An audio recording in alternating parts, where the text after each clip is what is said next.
할렐루야. 예, 원활한 설교를 위해서 제가 마스크를 벗고 설교를 하도록 하겠습니다. 장로님이 말씀하신 대로 저는 부산 다대로교회에서 협동 목사로 지금 사역하고 있는 이영석 목사입니다. 오늘 제가 엘림교회에 와 본 기억이 오늘까지만 네 번째, 다섯 번째 되는 것 같아요. 조재진 목사님 위임식 때도 와서 제가 아마 엘림교회 성도님들을 뒤에서 보았던 기억이 있고요. 그 사이에도 또 목사님 같이 또 만나기 위해서 와서 교제했던 그런 기억이 또 나고, 식당에서 밥을 먹었는데 밥도 참 맛있더라고요. 그래서 여러분들의 함께 또 이렇게 만나게 되니까 더욱더 좋은 것 같습니다. 오늘 함께 나눌 말씀은 우리 장로님이 읽으신 대로 시편 23편 1절에서 6절까지의 말씀입니다. 이 말씀을 중심으로 해서 여호와가 목자 되신 교회라는 제목으로 함께 은혜를 나눌 때에 하나님이 기뻐하시고 하나님이 허락하신 은혜가 넘칠 뿐만 아니라 이 말씀대로 살아가시기를 결단하는 우리 성도님들의 삶이 되시기를 간절하게 축복합니다. 시편 23편은 모르는 분이 아무도 없는 아주 유명하고 중요한 말씀 가운데 한 말씀이지요. 여호와는 나의 목자시니 라고 시작되어진 이 목가적인 이 시는 많은 사람들에게 위로와 감동과 기쁨과 평강을 주기에 부족함이 없는 그런 말씀이라고 저도 분명하게 믿습니다. 그래서 이 말씀을 읽을 때마다 나의 삶이 이와 같은 평강이 있다면 하는 그 마음을 가지고 말씀을 봅니다. 성도들도 다르지 않다라고 생각합니다. 여러분들에게 시편 23편에서 허락하시는 하나님의 평강이 충만하게 넘치기를 간절하게 축복합니다.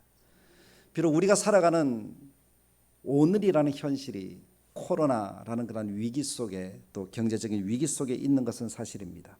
그럼에도 불구하고 하나님이 우리에게 목자가 되어 주신다면 쉽지 않은 상황 속에서도 도전을 이겨내고 하나님이 주시는 평강이 또 승리와 기쁨이 있는 삶을 살아가게 되리라고 저는 확신합니다. 비록 우리가 지금 만나는 지금이라는 시간도 힘들잖아요. 무더위 속에서 마스크를 껴야 되고 자유롭게 사람을 만날 수도 없고 가족도 제대로 만날 수 없는 그런 환경이 지금 우리의 환경입니다. 근데 이런 환경을 보면서 우리가 너무나 쉽게 우리의 입술을 통해서 나오는 그러한 이야기들이 원망, 불평, 근심, 부정적인 그러한 생각과 말들이 될 때가 많은 것 같아요. 저도 다르지 않습니다. 또 많은 사람들이 감정에 치우쳐서 생활하기가 쉬운 것 같습니다.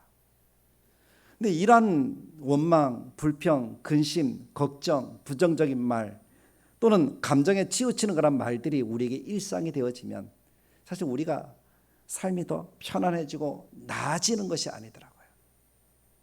제가 경험하고 느끼지만 오히려 더 힘들고 어렵고 근심은 더 쌓여가고 불평은 더 많아지고 우리들이 삶을 누리는 평강은 조금씩 다 사라져 가게 되는 것을 경험하게 됩니다. 그런데 오늘 말씀 속에서는 그러한 삶이 우리들에게 있다 없다 이렇게 규정을 할 때에 없다라고 말하지 않더라고요. 예수 그리스도를 믿고 하나님 믿는 자녀로 살아가지만 여전히 우리들에게는 평탄한 삶만 주어지는 것이 아니라 힘들고 어려운 그러한 시간들도 존재하더라고요. 하나님은 한 번도 우리에게 평강만 있다라고 말씀하지 않으셨습니다. 하나님을 믿는 모든 신앙인들도 그것을 알고 있습니다. 우리가 2021년 8월 1일을 살아가지만 지금까지 살아온 시간들을 우리가 돌이켜보면 여러분들도 동일하게 느끼잖아요. 좋았던 것 같습니까? 아니면 힘들었던 것 같습니까? 많은 분들이 고백을 해요. 힘들었다. 분명히 하나님을 믿고 예수님을 믿음에도 불구하고 우리들의 삶이 참 많이 힘들다라고 고백을 합니다.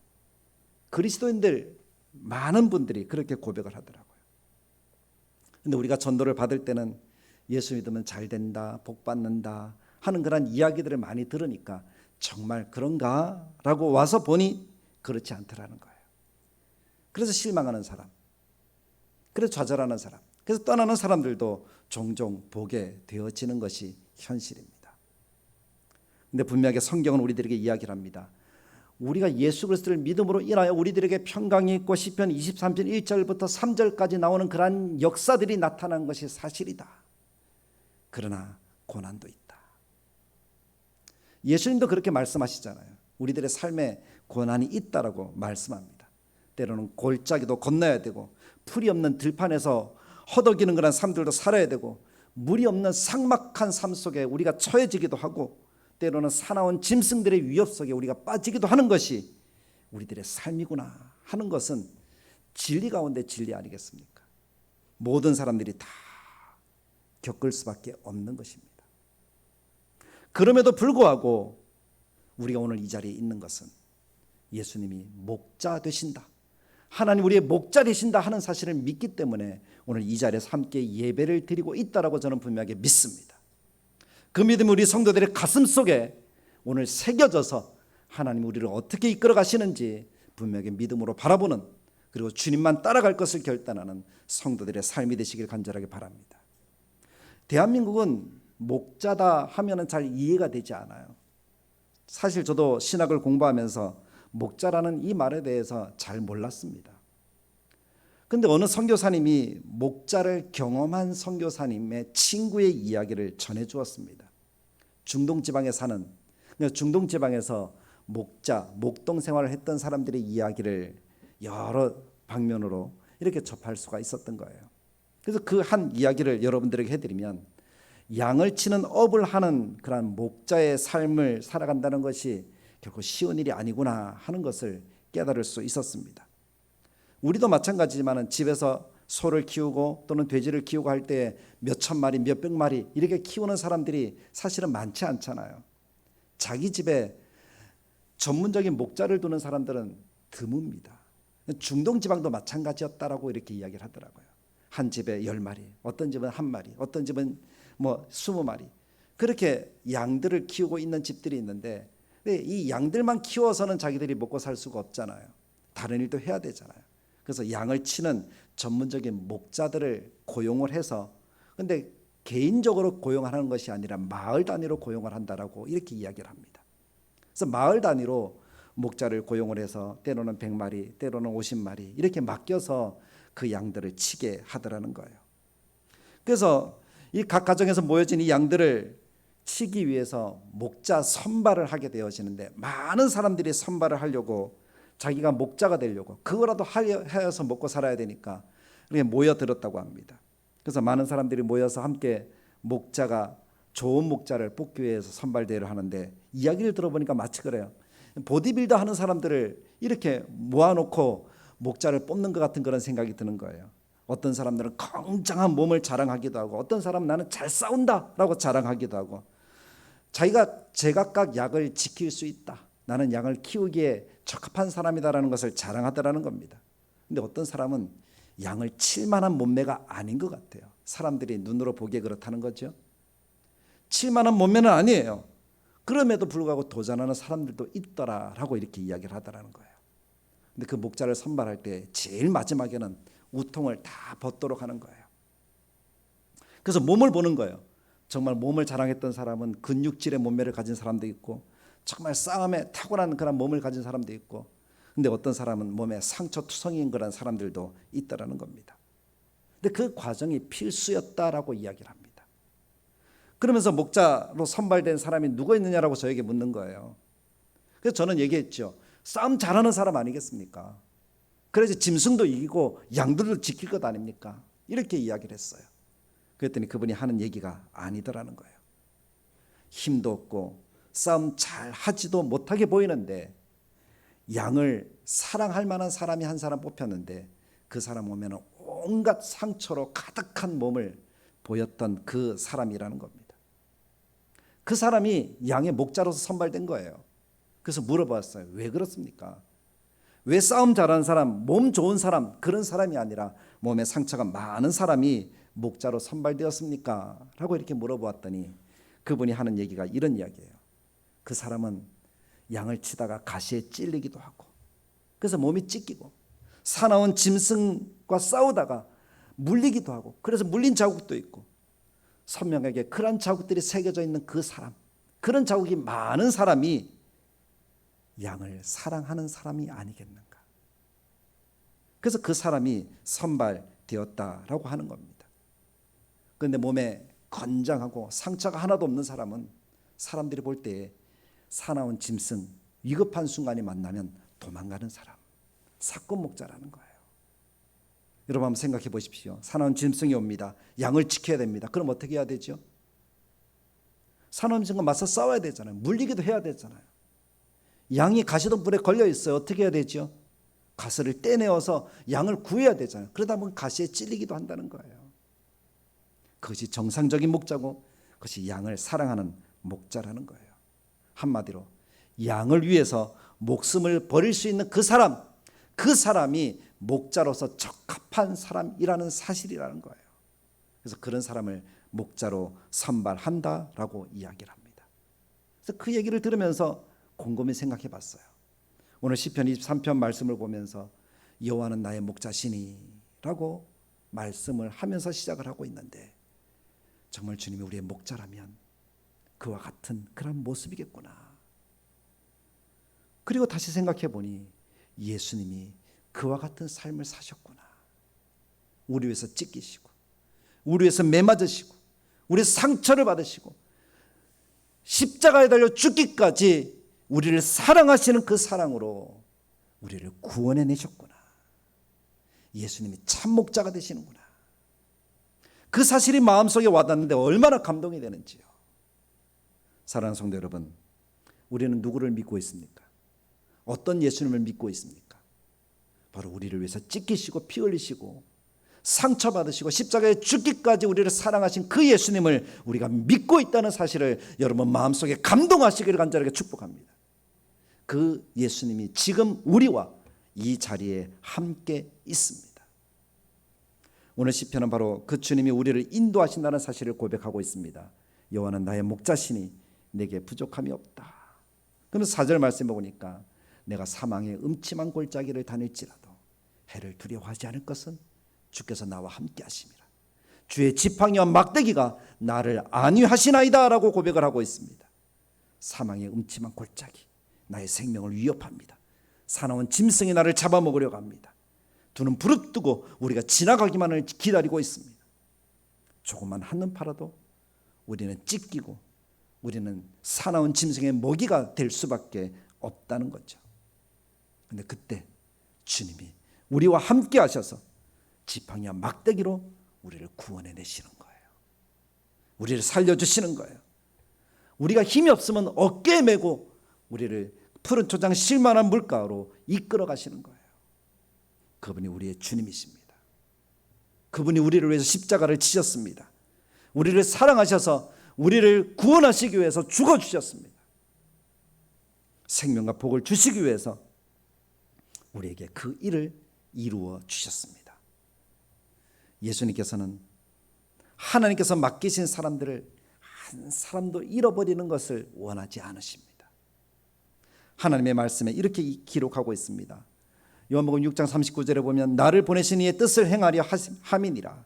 나를 보내신 이의 뜻은 내게 주신 자 중에 하나도 잃어버리지 아니하고 마지막 날에 다시 살리는 것이니라. 우리 주님께서는 십자가로 그 일을 이루어 주셨습니다. 나를 살리기 위해서, 나를 잃어버리지 않기 위해서 그 일들을 이루어 주셨던 것입니다. 우리는 믿음으로 그 주님께 참여하는 자가 되었습니다. 그래서 오늘 우리가 예배 드리고 있는 것입니다. 그래서 사랑하는 성도 여러분, 코로나가 위기라고 하고 또 우리가 예배하지 못하도록 방해하는 그런 요소로 작용하고 있는 것은 사실이지만, 그럼에도 불구하고 그 모든 것들을 극복하고 예배하는 자가 되어진다는 것은 바로 주님이 나를 위해서 죽으셨다, 나와 함께 하신다 하는 그 사실을 믿는다는 것이요, 그 주님이 나의 최고의 목자요 나의 생명이다 라고 말하는 고백일 것입니다. 다른 어떤 일이 있어도 하나님께 예배하는 이 시간만큼은 여러분들이 결코 놓치지 않기를 간절하게 축복합니다. 그래야지 내가 사는 길입니다. 그것이 내가 예수님을 믿는 길입니다. 목자 되신 주님을 어떠한 상황에서도 따라가겠다 하는 그런 고백을 하고 살아가는 사람들의 모습입니다. 그렇게 주님을 믿음으로 고백하며 살아가는 사람들에게 하나님이 주시는 복이 무엇입니까?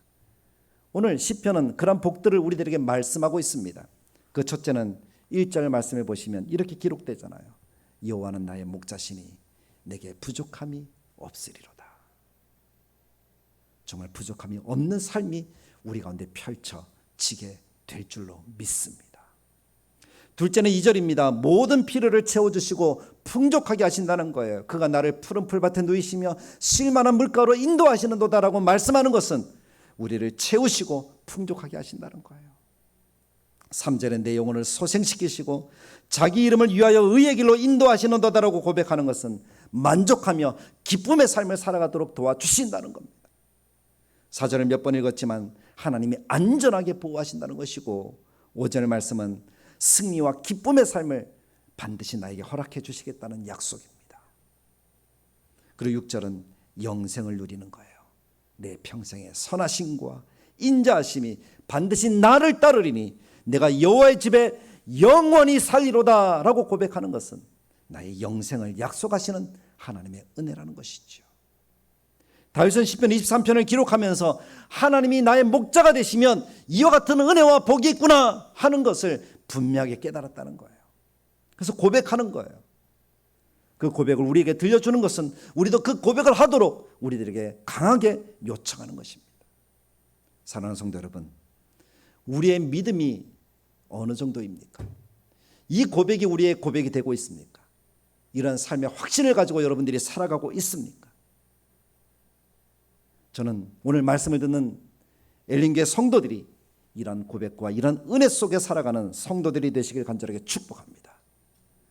지금 내 눈에 보이는 것이 아무것도 없다 할지라도 여러분 걱정하지 마십시오. 주님이 여러분과 함께 하십니다. 지금 이 자리에 우리와 함께 하십니다. 우리 눈에 보이지 않는다고 안 계신 것이 아니잖아요. 우리와 함께 하신다는 그 사실은 진리요 사실입니다. 현실입니다.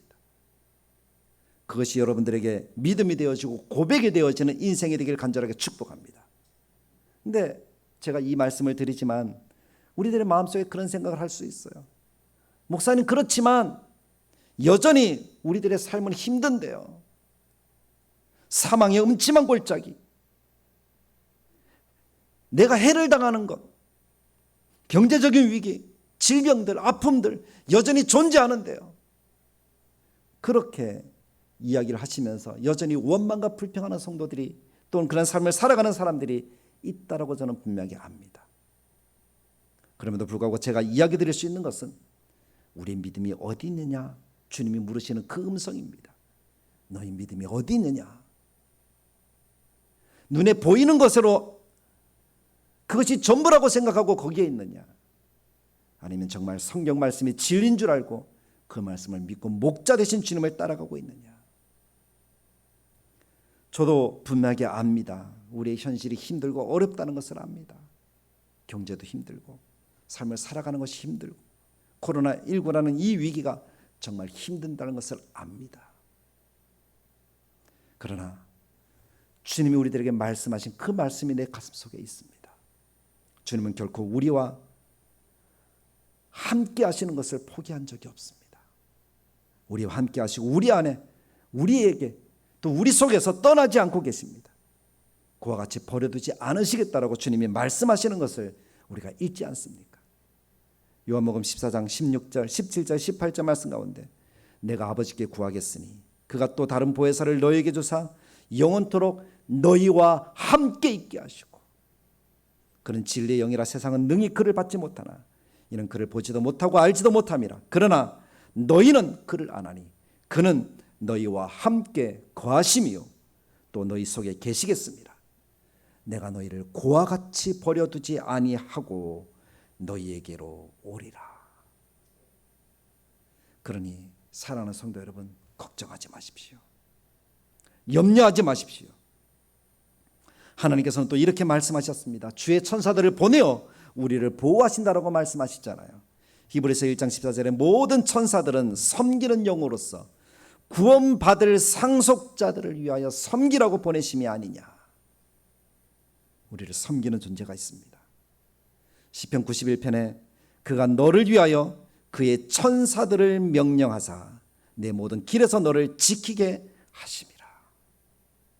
하나님은 떠나지 아니하시고 우리를 지키시는 분입니다. 그래서 저는 감히 고백합니다. 나는 복 있는 사람이구나. 우리 성도님들도 동일하게 고백할 수 있기를 간절하게 축복합니다. 따라해 봅시다. 나는 복 있는 사람이다. 나는 복 있는 사람이다. 목자 대신 주님이 함께하니까 나는 복 있는 사람입니다. 복 있는 사람, 시편 1편에 무엇이라고 이야기를 합니까?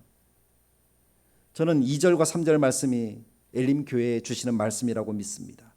오직 여호와의 율법을 즐거워하여 그 율법을 주야로 묵상하는 자로다. 그는 시냇가에 심은 나무가 시절을 쫓아 과실을 맺으며 그 잎사이가 마르지 아니한 같으니 그는 모든 일이 다 형통하리로다. 우리가 이 말씀을 들을 때 나에게 들려지는 음성으로 들으시기를 축복합니다. 그리고 나에게 필요한 것을 나에게 적용할 수 있는 하나님의 백성들이 되길 간절하게 바랍니다. 다른 사람에게 눈을 돌리지 마십시오.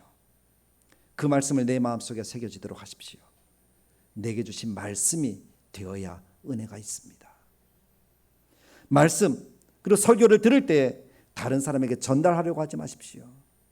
이건 누가 들어야 되는데 그 생각은 마귀가 주는 생각입니다. 하나님은 지금 이 자리에서 내가 그 음성을 듣기를 원하십니다. 말씀을 듣는다는 것은 마치 베드로가 설교할 때 흩어져 있던 수많은 사람들이 이구동성으로 하는 얘기가 형제들아 우리가 어찌할꼬 내가 어찌해야 될까? 그것이 말씀이 되는 겁니다. 기록되어진 로고스의 말씀이 내 가슴속에 새겨지는 레마의 말씀이 되는 것은 바로 나에게 주시는 음성으로 듣는 것입니다. 그것이 은혜죠. 내가 듣고 읽고 묵상해야 그것이 하나님의 은혜가 되는 거예요. 사랑하는 성도 여러분, 시편은 우리들에게 참 귀한 은혜들을 주잖아요. 경험한 이야기들을 하니까요. 1절 말씀 제가 다 읽진 않았지만 시편 1편의 1절에 이렇게 기록되잖아요. 복 있는 사람은 악인의 꾀를 쫓지 아니하고 따르지 아니하고 죄인의 길에 서지 아니하고 오만한 자들의 자리에 앉지 아니하고. 앉는다, 부정적인 것들을 먼저 이야기를 합니다. 소극적인 것이죠. 먼저 생각을 조심하라고 얘기합니다. 악인들의 꾀를 따르지 아니하며. 이 땅은 얼마나 하나님의 백성들을 넘어뜨리려고 예수 믿지 못하게 하려고 그렇게 많은 생각들을 심어주는지 모릅니다. 그런 생각들에 여러분 따라가지 마십시오. 세상은 우리들에게 부정적인 시각만 줍니다. 내 주변의 사람들 가운데 어떤 부정적인 이야기들을 많이 하는 사람들이 있다면 조심하십시오. 결코 그분은 성경적인 삶을 살아가는 사람이 아닙니다. 악인들의 꾀를 따르지 않는다. 부정적으로 생각하지 않는다. 부정적인 생각은 사탄이 가져다 주는 생각입니다. 그것이 악인의 꾀입니다. 예수 믿지 못하게 하고 교회의 평강을 앗아가는 것입니다. 그리고 두 번째는 죄인의 길에 행한다라고 얘기를 합니다. 죄인의 길에 행한다는 것은 생각이 행동으로, 생각이 말로 나타났다는 거예요. 생각까지야 우리가 어떻게 막을 수 있겠습니까? 그래서 학자들은 어떤 분은 얘기를 하잖아요. 새들이 내 머리 위로 지나가는 것은 내가 어찌할 수 없다. 그러나 내 머리에 둥지를 틀게 하는 것은 막을 수 있지 않느냐. 생각하는 것, 생각이 오는 것 어찌할 수 없지만 그것이 내 말이 되고 내 행동이 되게 하는 것은 우리는 막아야 된다는 거예요. 근데 생각대로 말하는 분들 많고 생각대로 행동하는 분들 참 많잖아요. 그것은 하나님이 원하시는 삶의 방향으로 가는 것이 아니라 마귀가 원하는 방향으로 가는 거예요. 악한 생각, 악한 말, 그리스도인들은 될 수 있으면 조심해야 됩니다. 세 번째는 오만한 자의 자리다라고 이야기를 하죠. 자리가 되었다는 것은 그 사람의 삶이 되고 인품이 되고 인격이 되었다는 거예요. 품성이 되었다는 것이죠. 생각이 말이 되고 말이 행동이 되니 그것이 계속 반복하다 보니 그 사람의 모습이 된 거예요. 그 사람을 규정하게 되어진 것이죠. 그래서 저는 이 말씀을 보면서 조심해야 되겠구나 라고 처음에는 그렇게 생각을 했습니다. 그런데 말씀을 계속 묵상하면서 이렇게 바꿔야 되겠구나. 왜냐하면 2절과 3절 말씀을 보면서 그렇게 생각을 했습니다. 뭐라고 바꿔야 되는가 하면 복 있는 사람은 여호와의 말씀을 생각하는 사람이구나. 복 있는 사람은 여호와의 말씀을 따라 행하는 순종의 사람이구나. 복 있는 사람은 여호와의 말씀을 따라 생각과 말과 행동을 그대로 나타내므로 그것이 삶이 되게 하는 사람이구나. 그렇게 바꾸니까 이 시편 말씀이 다르게 보이는 거예요. 복 있는 사람이 추구해야 되는 것은 세상의 부정적인 개념이 아니라 성경의 개념을 가지고 나의 생각과 나의 말과 나의 모든 것들을 바꾸어 가는 것이구나 라고 깨닫게 되어졌습니다. 오늘 우리는 그런 복 있는 사람이 되길 간절하게 축복합니다. 그런 복 있는 사람이 되려면 우리가 어떻게 해야 될까요? 말씀을 묵상을 잘해야 돼요. 오늘 읽진 않았지만 시편 1편 2절에 보면 여호와의 말씀을 주야로 묵상하는 자다라고 이렇게 이야기를 합니다. 묵상이라는 이 단어를 생각해 보았습니다. 그 어원 그리고 그 뜻을 생각해 보니까 말하다, 속삭이다라는 의미가 있습니다. 그래서 많은 사람들은 이것을 생각하면서 묵상은 하나님의 말씀을 조용하게 암송하는 듯 하는 것이구나라고 이렇게 생각을 했습니다. 의자에 앉아서 기도하면서 깊이 생각하는 정도로 그렇게 이해를 했습니다. 저도 어릴 때 묵상을 배우면서 그렇게 배웠습니다. 묵상은 되새김하는 것이다. 마치 소가 여물을 되새기고 씻고 또 먹고 또 먹는 것처럼, 위가 4개라서 4번을 반복하는 것처럼 하나의 말씀을 그렇게 하는 것이구나 라고 생각을 했습니다. 잊을만 하면 꺼내어서 다시 생각해보고 또 꺼내어서 다시 생각해보고 그렇게 하는 것이구나 라고 이해를 했습니다. 그래서 말씀을 머릿속으로 얼마나 많이 생각하고 또 기록하고 그렇게 했는지 모릅니다. 근데 어느 날 한편의 설교를 들었습니다. 그분이 묵상에 대해서 다룬 이야기들을 해주시는 거예요. 그래서 얼마나 감동을 받았는지 몰라요. 그것이 묵상이구나. 묵상에 대해서 더 정확한 의미를 알려면 시편 1편 2절에서 이야기되는 그것과 똑같은 단어를 쓴 다른 성경의 이야기들을 보면 더 잘 이해할 수 있겠죠. 그래서 그 말씀을 한번 생각해 보았어요. 이 묵상이라는 단어가 히브리어로 하가라는 단어를 쓰고 있는데, 이 하가라는 단어를 시편 1편과는 조금 차이 나는 부분으로 다르게 표현한 부분들이 있더라고요. 그래서 그것이 어딜까 생각해 보니까 이사야서 31장 4절 말씀이었습니다. 우리 스크린에 31장 4절 말씀이 떠 있는데 이 말씀을 제가 한번 읽어보겠습니다. 글씨가 좀 작은 것 같으니까 제가 읽어볼게요. 여호와께서 이같이 내게 이르시되 큰 사자나 젊은 사자가 그 식물을 움키고 으르렁거릴 때에 그것을 치려고 여러 목자가 불러왔다 할지라도 그것이 그들의 소리로 인하여 놀라지 아니할 것이요 그들의 떠들음을 인하여 굴복하지 아니할 것이라. 이와 같이 나 만군의 여호와가 강림하여 시온산과 그 영 위에서 싸울 것이며 라고 이렇게 이야기를 합니다. 근데 여기에 묵상과 관계되어지는 단어가 여러분 눈에 보이십니까? 어떤 말이 묵상일까요? 저도 이 말씀을 처음에 듣고 고민했어요. 묵상이 어디에 있지? 그래서 신학을 했다는 것이 뭡니까? 그래도 원어를 볼 수 있다는 거잖아요. 그래서 히브리어 성경을 찾아봤어요. 정말 여기에 묵상이 있을까? 먼저 시편 1편 2절의 말씀을 갖다 놓고 여호와의 말씀을 주야로 묵상하는 자로다 하는 그 묵상이라는 단어를 놓고 이사야서 31장 4절의 말씀을 놓고 거기에 이랑 똑같은 단어가 있는가? 히브리어는 우리 한글과는 다르게 이렇게 그림 그리는 것처럼 이렇게 되어져 있잖아요. 그래서 열심히 그림을 찾아보았어요. 그랬더니 거기에 똑같은 단어 하가 단어가 나오더라고요. 그래서 여기에서 나오는 어떤 단어가 이 하가와 관계되어진 단어인가라고 보면 이 부분에 있습니다. 큰 사자나 젊은 사자가 자기의 먹이를 움키고 으르렁거릴 때, 여기에 하가라고 쓰더라고요. 움키고 으르렁거릴 때 하가. 어떤 의미일까요? 사자가 먹이를 움키고 으르렁거릴 때는 언제입니까? 사냥을 해서 잡았습니다. 그때 어떻게 하죠? 으르렁 하고 포효하잖아요. 내가 사자다. 그런데 사자는 그때만 으르렁거리는 것이 아니더라고요. 사자가 이 정글의 왕국 이런 프로를 보면 그 사자가 먹이를 딱 잡으면 그 주변에 이상한 동물들이 따라 붙어 있는 것을 봅니다. 가만히 보면 그 동물들을 보면 하이에나, 썩은 또는 죽은 그 짐승을 훔쳐서 먹는 그러한 동물들을 얘기를 하죠. 그럼 하이에나가 딱 진을 치고 있는 거예요.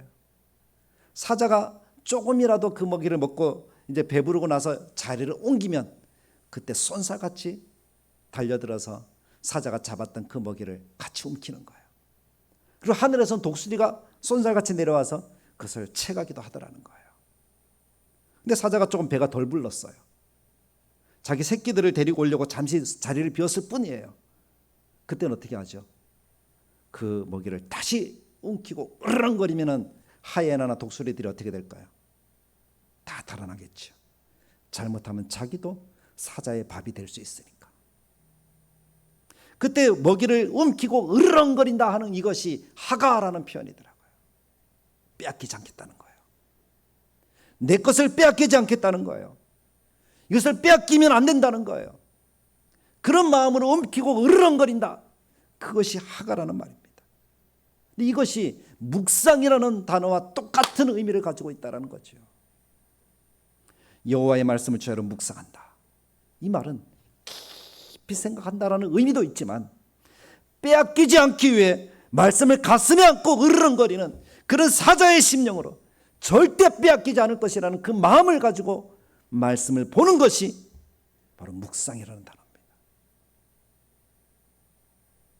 우리가 설교를 들을 때 그와 같은 동일한 마음으로 말씀을 듣는 하나님의 백성들이 되어지는 것이 은혜 받은 성도의 삶의 모습이요, 시편 1편 23편과 같은 이 말씀의 은혜가 복이 그대로 임하는 삶의 모습이라는 사실을 기억하십시오. 지금도 사탄은 우는 사자와 같이 삼킬 자를 찾고 있습니다. 우리의 말씀을 빼앗아가려고, 우리에게 주시는 은혜를 빼앗아가려고 그렇게 하고 있다는 거예요. 그러니 사랑하는 성도 여러분, 결코 방심하지 마십시오. 세상 사람들의 생각에 그대로 끌려다니지 마십시오. 내게 주신 이 말씀을 결코 빼앗기지 않겠다 하는 그 마음으로 결단하면서 말씀을 듣고 살아가시길 간절하게 바랍니다. 동일하게 목자 대신 주님이 없으면 안 된다는 거예요. 시편 23편의 말씀은 사실 1절 말씀만 분명하게 확신하면 2절부터 6절 말씀까지는 하나님이 거저주시는 은혜입니다. 여호와가 목자 되시게만 하면 된다는 거예요. 그 목자 되시는 주님을 놓치면 큰일이잖아요.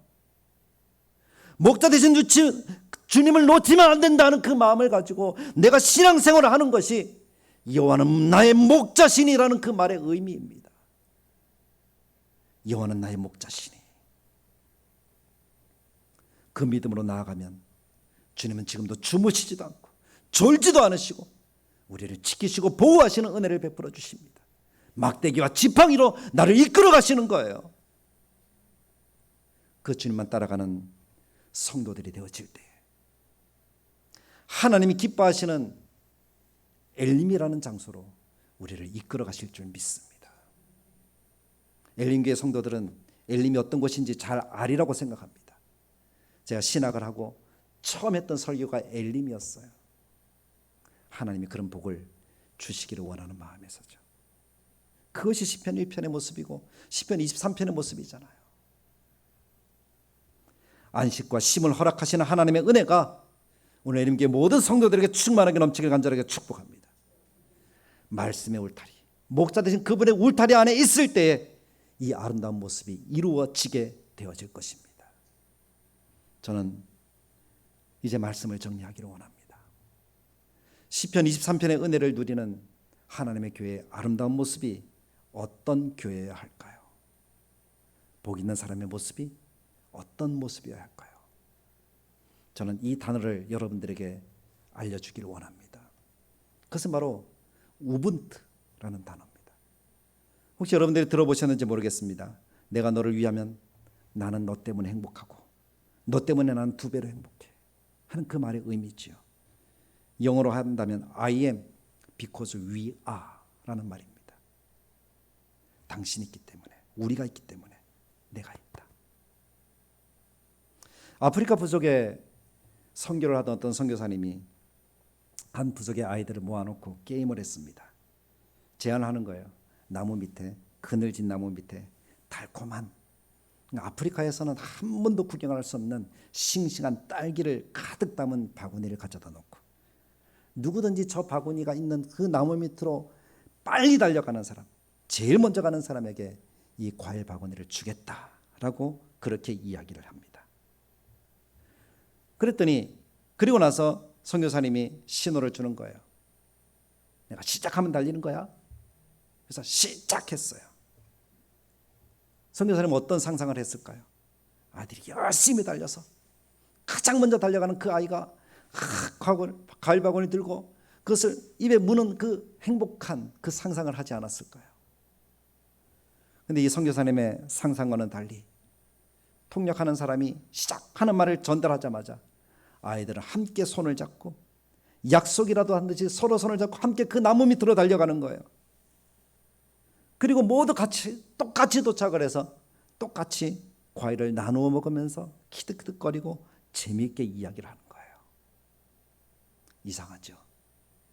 우리 한국적인 모습과 서구의 모습과 다르죠. 그래서 이 선교사님은 가서 물었습니다. 얘들아, 누구든지 1등으로 간 사람에게 모든 과일을 주려고 했는데 왜 손을 잡고 다 같이 간 거니?